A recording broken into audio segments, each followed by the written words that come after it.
In today's video, I'm going to give you guys the best starter guide to hunters on Roblox. But before we go do that, would you guys like to have a chance to win a free Game Pass? All you need to do is drop a like, subscribe to the channel, and comment your Roblox username down below. I go multiple Game Passes every week. Anyway, guys, without further ado, let's go down with the video. So whether you're just starting off in the game or you're trying to find the best and most intrusive tips and tricks for the game, we have it all here. I'm going to tell you guys all the codes in the game and every single thing that you can use to improve in the game. So the first thing I'm going to do is I'm going to show you guys the current working codes in the game. This is the first thing I'll redeem if I was you, as these will be useful later on. The first code is released, you can redeem that. And then the second code is thank you. They'll give you some gems which you can use later, some potions, and some other small things, nothing too massive. Anyway, now it's time for some actually pretty cool tricks. The first thing I'm going to recommend before you go ahead and spend hours AFK in this game to try and get a bunch of really rare, legendary, or even possibly, you know, manage to get a little bit lucky as some mythical items. Go ahead and try to level yourself up first. Of course, there is nothing wrong with going and obtaining some mythical items, or at least some decent items, but getting your level up is very important. As the higher your level, the higher the level of the items that you do get. So that means they'll get more power, also significantly higher stats. So these Cursed Night Grievers at level 38 give me 1,521, but if I have another pair of them, which I believe is the exact same at level 30 as well, that's doing 1,400. But if I did have another level, which I don't know if I have any at lower levels, the stats would drop down quite a bit. Just get a lot higher stats, also just of leveling up yourself. This is something that some people know, some people don't. And then another thing that also ties into this when you are going and picking your gear set to play with. So it's not only just about when you start off the game, you're making sure you're leveling up, making sure you're progressing through the game, and like mixing between rolling as well. You're not just AFKing. You will not progress if you just AFK. You'll also won't progress if you just grind. What you need to do is you need to make sure you have a good gear set. Now, as a good gear set, a full legendary set, I mean possibly, but the one thing you need to look at is having things that boost each other. So having a full set, for example, of Cursed Night gear. And then if you have the Frost Edge weapon as well, this will go ahead and give a boost to all of them. I mean, you're going to do about 3-4 times the amount of damage. I don't know the exact numbers, but having sets in this game is something a lot of people don't know about. And I just wanted this out in front of the video to start off with, as when I got stuck at the game, figuring this out has helped me progress so much through the game to get better items. You may be wondering, why do I need to level up? I just want to roll and get some cool things to flex. Or, yeah, some along those lines. Basically, every time you level up in the game, you get 2x luck boost. You also get 2 times XP boost, but that's besides the point. And actually help you level up faster when you get to certain levels. So I believe to get to E rank is level 20, to E rank is level 40, and it'll probably go up 20 from that point onwards, or possibly double. I don't know exactly, but you'll get a lot stronger from higher levels. You can grind XP easier, and you'll also get a more luck boost, which means you're going to get better rolls just like that, which make it even easier for the pros through the game. And you're going to get stronger weapons for the game, which give you more power and a bunch of other things. You'll also, every time you level up your stats, you'll get more stat points. If you're wondering what type of build you want to use for stat points, there isn't any dream perfect build. If you're planning on using anything with mage, you're going to be using INT a lot more. But honestly, I would go for a build that focuses on strength, vitality, and you also do want to have a bit of agility. This is very useful when it comes just to running away from NPCs, but creating a bit of distance. As you're going to find, especially the early stages, the mage NPCs are going to be such a pain to beat, and having a bit of agility will help you out a ton. I would also recommend at the start in some strength, you can take out some NPCs. Then focus on vitality, which is basically your health. So strength, this is basically your attack. Agility is basically just how you move, like how fast you walk, pretty much. Vitality is then the amount of health you have, and INT is basically your intelligence, which is how much mana you can use. How much your magic weapons are going to do. So there is different classes in the games, different weapons, and you kind of just need to again find one that suits you and suits your armor type. Please try and combine these. You don't need to be using ones that are this strong, but there is weaker versions of pretty much everything in the game. So you haven't managed it to this point, which honestly takes you a lot less time than you think. Having a full set and the weapon that pairs with it is going to mean you're going to do so much more damage than just having like kind of a mix of some good stuff, some bad stuff. Equally, you don't need to have the full set to pair, and you kind of have 1 or 2 of it, but I would definitely recommend trying to get a good set that pairs with your weapons.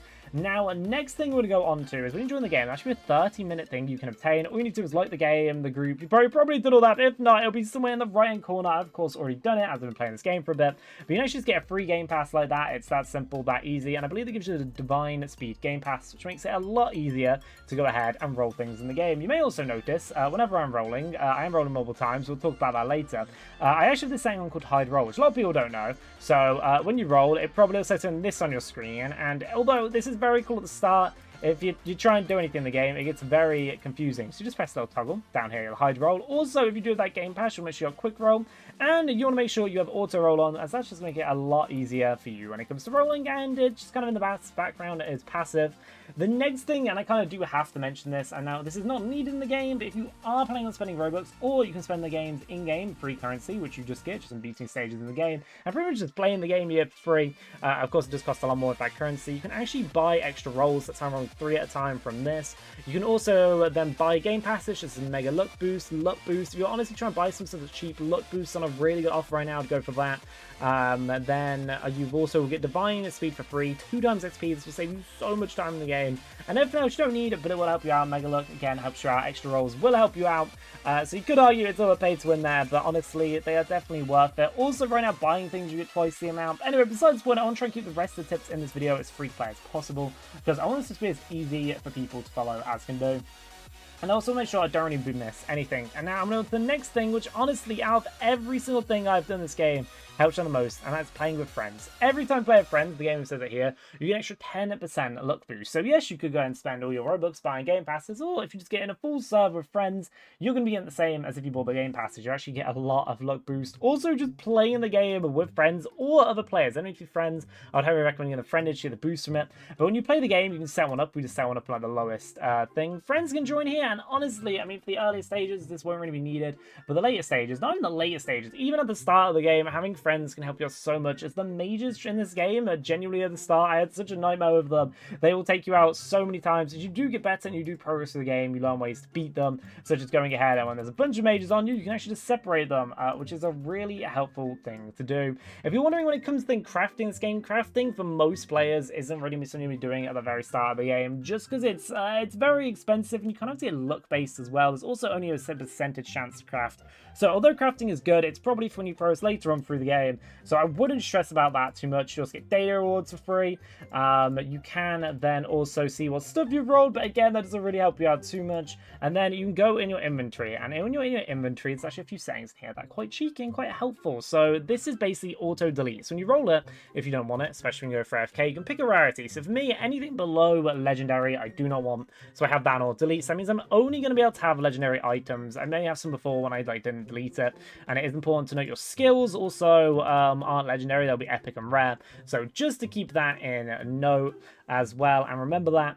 But basically, you can always set this just to the rarity you want. Of course, at the start, you probably want to below uncommon, then you want to go below rare, then you want to go below. You actually basically pros the game and knows you progress. You also have luck potions you can use, and you can have cooldown potions, which, hey, that's going to help you out just a little bit of getting stuff. I haven't really any crazy results from them, but they're a small little thing that you can do. And then the next thing is check the damage of your weapons and items in the game, as you can have the same thing, the exact same level as I showed at the start of this video, and for whatever reason, they have a different amount. And actually, I'm finding this, I've just realized this one has an extra 200 than this one, even though they're the same thing.